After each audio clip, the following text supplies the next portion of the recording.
Mr. Stink, scratch and sniff. Mr. Stink stank. He also stunk. And if it is correct English to say he stinked, then he stinked as well. He was the stinkiest stinky stinker who ever lived. A stink is the worst type of smell.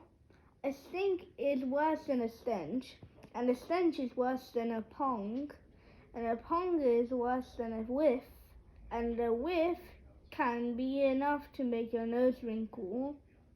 It wasn't Mr. Stink's fault that he stank. He was a tramp. After all, he didn't have a home, and so he never had the opportunity to have a proper wash like you and me. After a while, the smell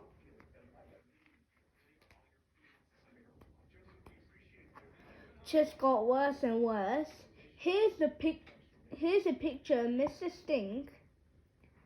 He is quite a snappy dresser in his bow tie and tweed jacket, isn't he? But don't be fooled. The illustration doesn't do justice to the smell. This could be a scratch and sniff book, but the smell would be so bad you would have to put it in the bin and then bury the bin very deep underground. That's the little black dog with him, the Duchess. The Duchess wasn't any particular breed of dog. She was just a dog.